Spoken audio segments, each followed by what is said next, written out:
So I had to put our dog to sleep. I say our dog, it's more G's dog, more than my dog.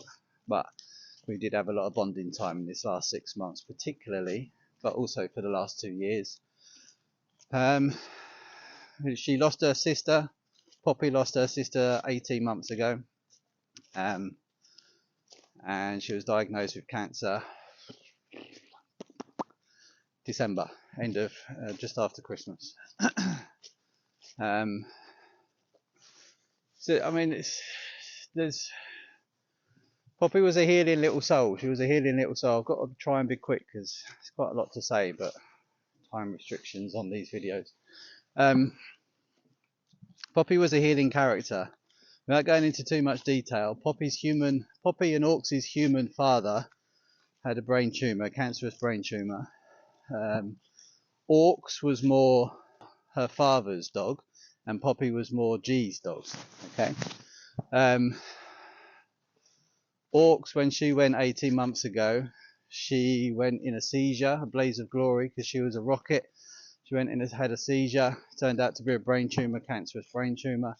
What I noticed about Poppy was she was always licking Orca's ear, like cleaning, you know, licking to cleaning. But she was always in her ears, trying to lick her ears and clean her ears.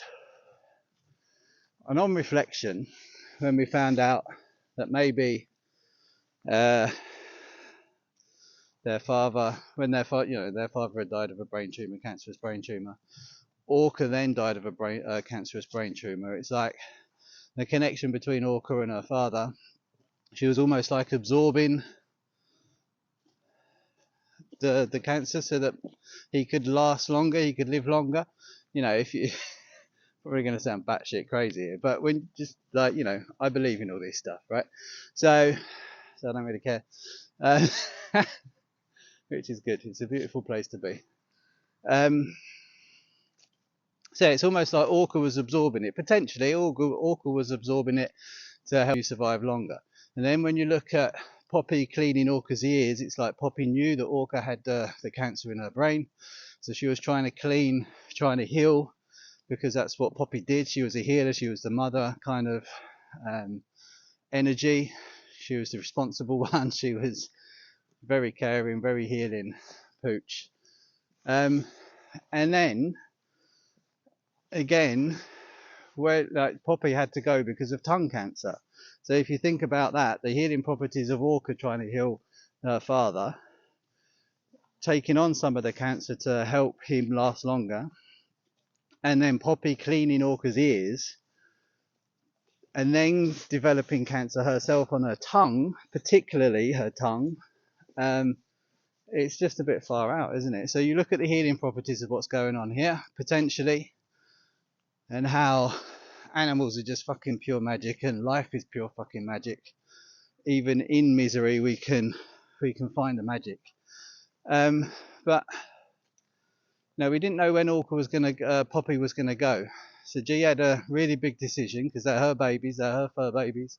Poppy was nearly 12 years, you know, together as a family unit. It's a long time. It's a long time. So it's a fucking difficult choice to make. We're observing day by day, but you got to make the call at some point.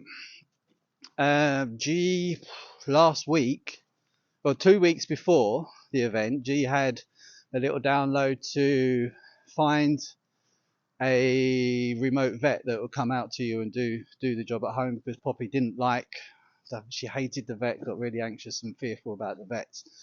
So it's really good. It was important to us for her to go peacefully at home. She was a stickler for routine.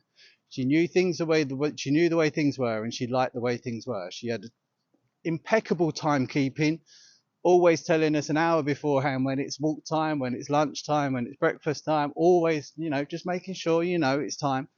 Impeccable timekeeping, monster for routine, absolute monster for routine. So vitally important that we let her rest at home.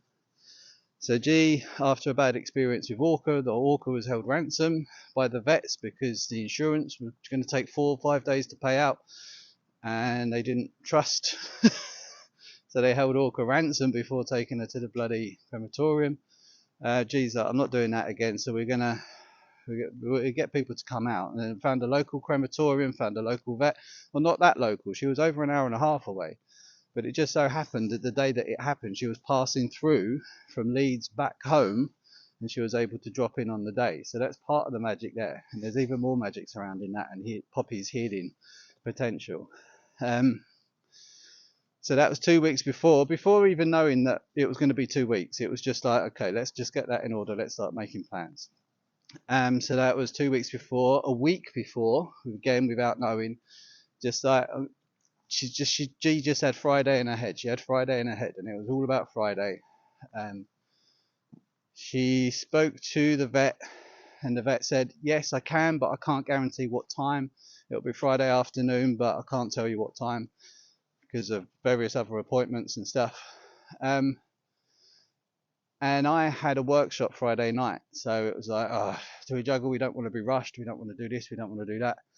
So we said, all right, well, let's pencil it in for Monday and see how we get on with Monday. Come Wednesday, a lot of blood. When Poppy was having breakfast, a lot of blood come out. It was just not nice, and we was like, all right, well, let's just bring it forward to Friday. Let's make it Friday because it's not fair on Pops. We couldn't do any sooner than Friday. Friday was the best that we could do.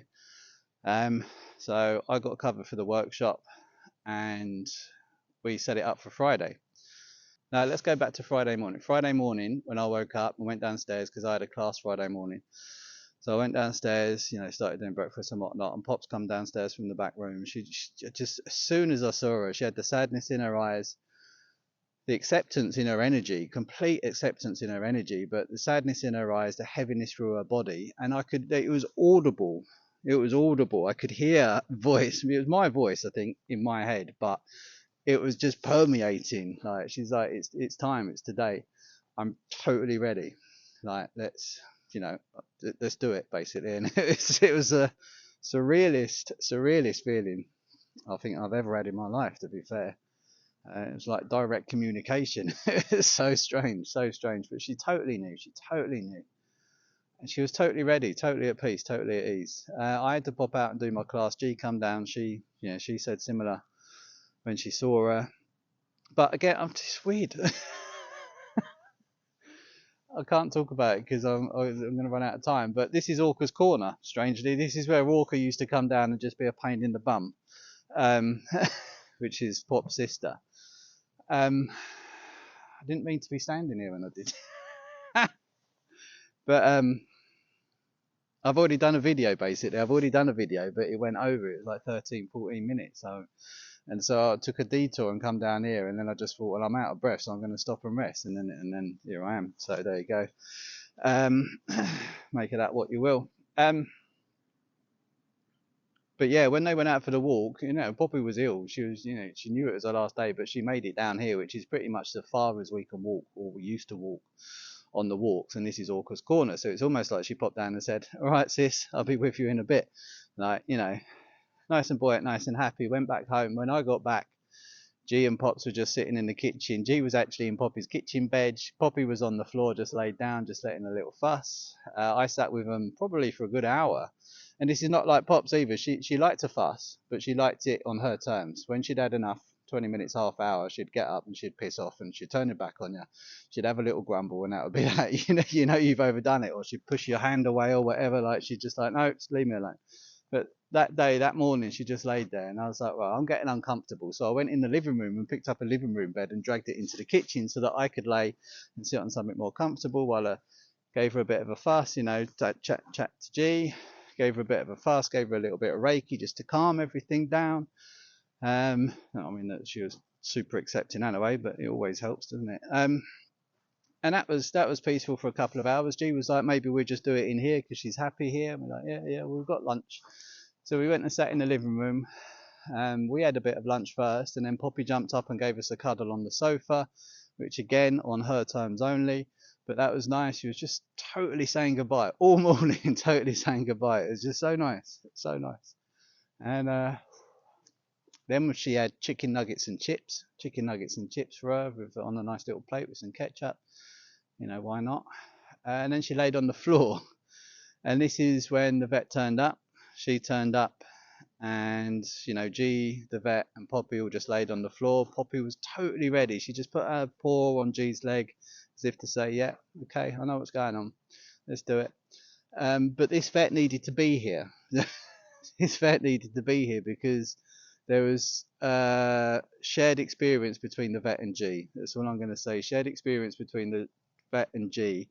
And the conversation that we had, she was only due to be there 40 minutes, but she was there for 2 hours. And not taken away, like at the end, she's like, I've never done that before in my life. I've never opened up and shared like that.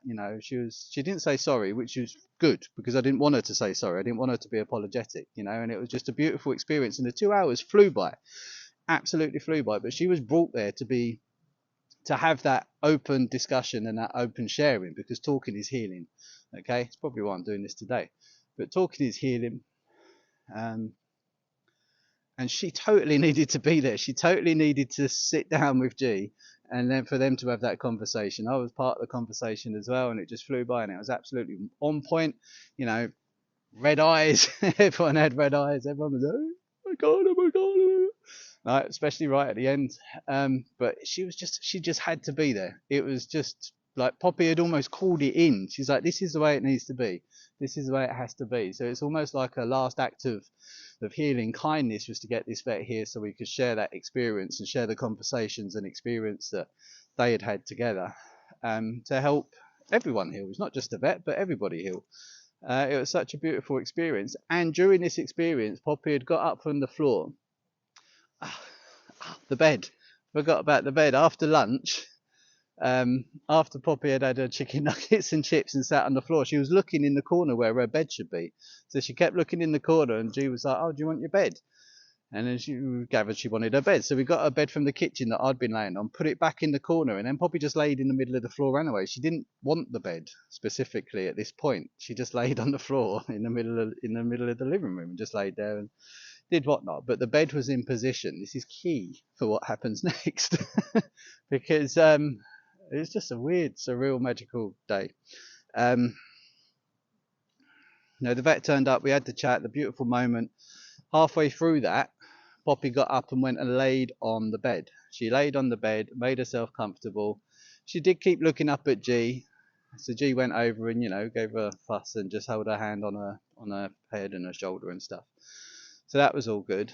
And then, she was put to rest in her bed, in her favourite bed in the house, in the corner of the living room, snug between the sofa and the wall, just all snuggled up. And then when she finally went to rest, she curled up into the perfect shape for when the people from the crematorium come to collect her in a hard standing bed.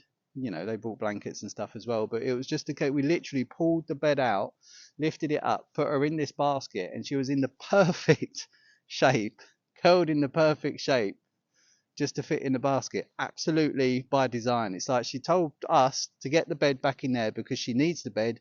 That's where she wants to go to rest, and that's the right position for her to go into bed. So it's just silly little things that you just start to join the dots, and you're just like, man, it's like there is a sight beyond this sight. There is a sight beyond this sight, and it pervades humans. It goes way out. Everything, all of this is connected with this sight. You are, I am. The dogs are, the cats are, the horses are, all of it. And it's such a beautiful thing. Such a beautiful thing. And it was just a perfect send-off. Absolutely perfect send-off. And Poppy, even on Saturday morning, a couple more things. She had a visitation Friday evening of Poppy and Orcs and their father in a field, all together, all happy, just chilling out in the grass and stuff. Saturday morning, G went... like Poppy's going to be ready now. Like, she was being cremated in the morning, and G just turned around and said, "Oh, Poppy's going to be ready. It's not going to be long. It's going to be, it's not going to be long. Poppy will be ready." And within 10 minutes of that, we got a text from the crematorium saying, "It's time. Ready when you come and collect her whenever you're ready. She's done and she's ready." So it's almost like Poppy just went, "Okay, this is the final piece now. We're just wrapping it up. It's okay, Mum. I've been put to rest, I've been cremated, and it's all good." So she let her know on the Saturday morning. And then when we picked her up early Saturday afternoon, when we left, the crematorium woman sent G a text message of a picture of a rainbow as we were driving out, and we drove off. They said the rainbow appeared over the crematorium, and dogs pass over the rainbow bridge, didn't they? So just a little bit of magic. God knows how long this video is, but just a little bit of magic. Even in loss, find the magic. Find the magic. Because life is beautiful and death is beautiful as well. It's not the end. It's not the end. It's just another part of the journey. Whew. Much love.